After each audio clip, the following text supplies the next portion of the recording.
Les amoureux des chats se sont précipités sur la page Facebook d'une clinique vétérinaire, tous espérant adopter un petit chat retrouvé vivant par un chien renifleur au milieu des décombres du bâtiment effondré de l'Office d'audit d'État.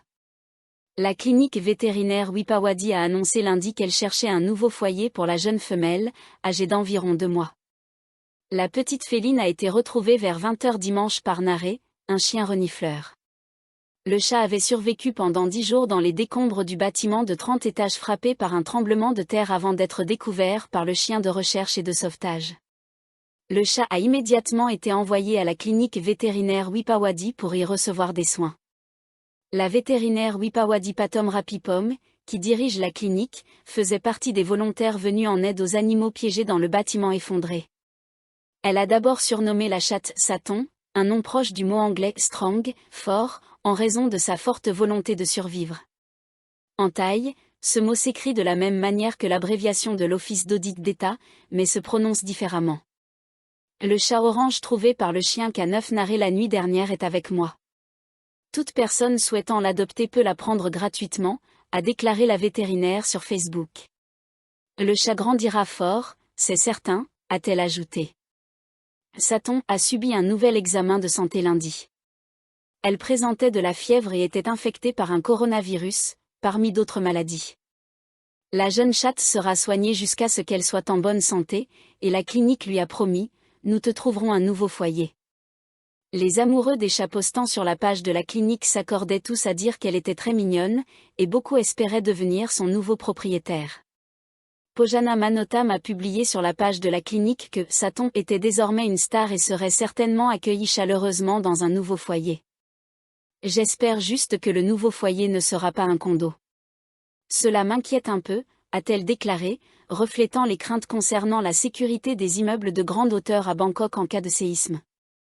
La vétérinaire Wipawadi a profité de l'occasion pour rappeler aux abonnés de la clinique que Saton n'était pas le seul animal à la recherche d'un nouveau foyer. J'ai beaucoup d'autres chats qui attendent d'être adoptés gratuitement, pas seulement Saton, a-t-elle écrit.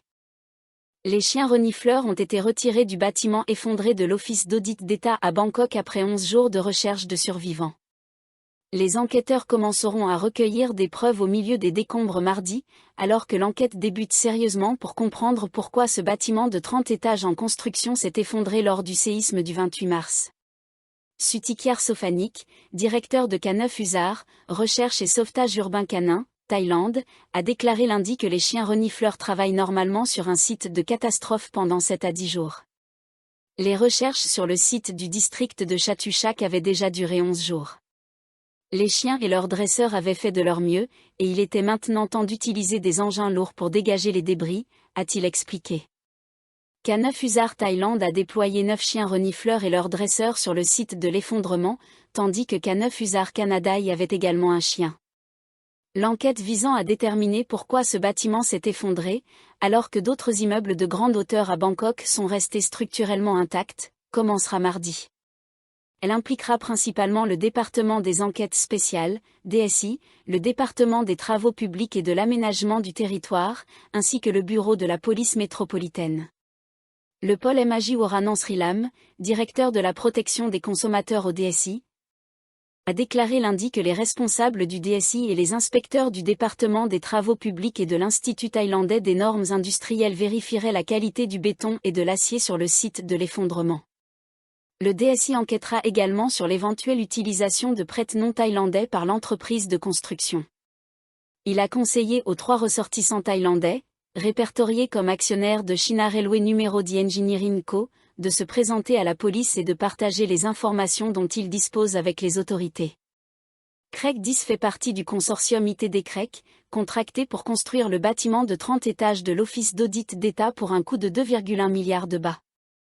Le pôle MAJ Genopazin Punsawa, commissaire adjoint du bureau de la police métropolitaine, a déclaré que les enquêteurs de la police recueilleraient des échantillons de barres d'acier, de béton utilisés dans la construction et d'autres éléments de preuve matérielle pour les examiner. Bangkok, ébranlé quelques heures plus tôt par un puissant séisme, Phatsa Konkaokla a vu sa terreur s'intensifier en rentrant chez lui et en découvrant de larges fissures dans les murs de son appartement situé au 22e étage à Bangkok. Se sentant en insécurité dans ce bâtiment endommagé par les plus fortes secousses jamais enregistrées dans la capitale depuis des générations, le Thaïlandais de 23 ans a décidé de s'éloigner pendant 2 jours, jusqu'à ce que des experts déclarent l'immeuble sûr. Ce coordinateur des ventes fait désormais partie des nombreux habitants de Bangkok qui se demandent s'ils ne devraient pas chercher un logement plus sûr, alors que des centaines de bâtiments résidentiels ont été endommagés par le séisme de magnitude 7,7 qui a frappé le Myanmar voisin le 28 mars. Les propriétaires du condominium de Phat Sakhon l'ont assuré que des ingénieurs avaient inspecté chaque partie du bâtiment et conclu qu'il était habitable. Mais les fissures continuent de l'inquiéter. Je ressens encore un peu de peur. Et puis, ma mère m'a conseillé de quitter cet endroit, a-t-il déclaré. À plus de 1000 km de l'épicentre, la capitale thaïlandaise, dont la silhouette est parsemée de centaines de tours et de gratte-ciel étincelants, n'est pratiquement jamais confrontée à de telles secousses. Owen Ju, consultant immobilier basé à Bangkok, âgé de 40 ans, a déclaré à l'AFP que l'impact sur son secteur avait été significatif. Les gens semblent avoir pris conscience que vivre dans des immeubles de grande hauteur pourrait présenter des risques plus importants en termes de résistance au séisme par rapport aux structures de faible hauteur, a expliqué cet expert immobilier chinois. Le tremblement de terre a déclenché une vague de demandes de renseignements de la part des résidents cherchant à déménager au cours de la semaine passée, en raison de la peur et de l'anxiété généralisée de vivre en hauteur. Un fossé de perception. Yiji Büyükergen, originaire de Turquie, était chez lui à Bangkok avec sa femme lorsque le séisme a frappé. Une fois les secousses terminées, ils sont sortis de sous la table pour inspecter les dégâts dans leur appartement du 22e étage. Partout, il y a des fissures, surtout dans le couloir. On voit bien que le plafond est en très mauvais état, a-t-il expliqué. Malgré les préoccupations de Büyükergen en matière de sécurité, les propriétaires de l'immeuble restent imperturbables.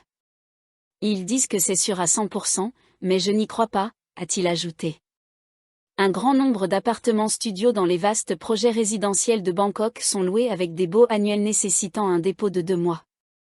La plupart des condominiums n'autorisent pas les locations à court terme pour des raisons de sécurité, et seuls les hôtels peuvent louer pour moins de 30 jours. Ju explique que les désaccords entre locataires et propriétaires sur l'habitabilité des appartements endommagés par le séisme sont de plus en plus fréquents. Il y a un écart de perception et de jugement entre les deux parties, a-t-il confié à l'AFP. Le propriétaire considère le logement comme sûr, tandis que le locataire le juge dangereux et insiste pour partir et récupérer sa caution. Relevez la barre. Avant cette catastrophe, les normes de sécurité sismique pour les bâtiments en Thaïlande n'étaient pas particulièrement strictes et les clients à la recherche d'un bien immobilier n'y prêtaient pas attention, selon Ju. L'anxiété a été renforcée par l'effondrement total d'un immeuble en construction de 30 étages à Bangkok, qui a piégé des dizaines d'ouvriers, dont la plupart sont toujours portés disparus plus d'une semaine après l'incident. Les autorités municipales enquêtent actuellement pour déterminer si des matériaux de construction de qualité inférieure ont été utilisés. Ju observe que de plus en plus de ses clients optent désormais pour des bâtiments de faible hauteur.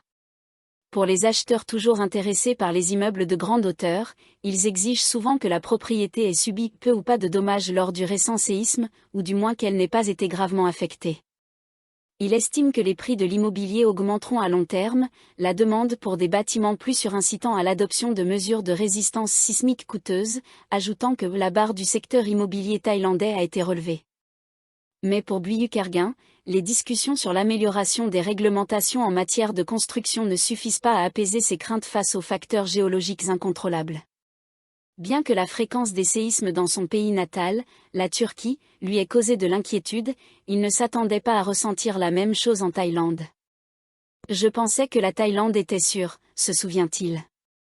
C'est pourquoi je n'ai pas pu croire que ce séisme ait eu lieu. 16 petites secousses sismiques d'une magnitude comprise entre 1,9 et 3,8 sur l'échelle de Richter ont été enregistrées lundi matin dans le district de Hwayanghaeng, province de Chiang Mai, et dans le district de Pai, province de Mae Hong Son, mais seules quelques-unes ont été ressenties par les habitants. La division d'observation des tremblements de terre a indiqué que ces secousses se sont produites entre 4h22 et 10h57 lundi. 10 séismes d'une magnitude allant de 1,9 à 3,5 ont été détectés dans le Tambon Saenai du district de Hwayanghaeng, Chiang Mai, entre 4h22 et 10h43. 6 autres secousses ont été enregistrées dans le tambon Wiang Nua du district de Pai, Mae Hong Son, entre 6h11 et 10h57. La première secousse, d'une magnitude de 3,8, a été la plus forte. Les habitants des deux zones ont signalé avoir ressenti 3 secousses, dont la magnitude variait de 3,2 à 3,8. Le porte-parole du gouvernement, Jireyu Yuansub, a déclaré lundi à Chiang Mai que le séisme du 28 mars au Myanmar avait endommagé 3 bâtiments à Chiang Mai. L'un d'eux est le condominium Duankamol dans le district de Muam.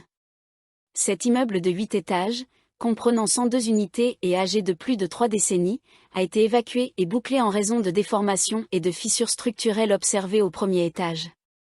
Les responsables des travaux publics demanderont aux propriétaires d'améliorer la structure, a précisé M. Jireyu. Les 2 autres bâtiments concernés sont des condominiums de 22 étages qui ont subi uniquement des dommages superficiels. Ils ont également été évacués en attendant des réparations, a-t-il ajouté.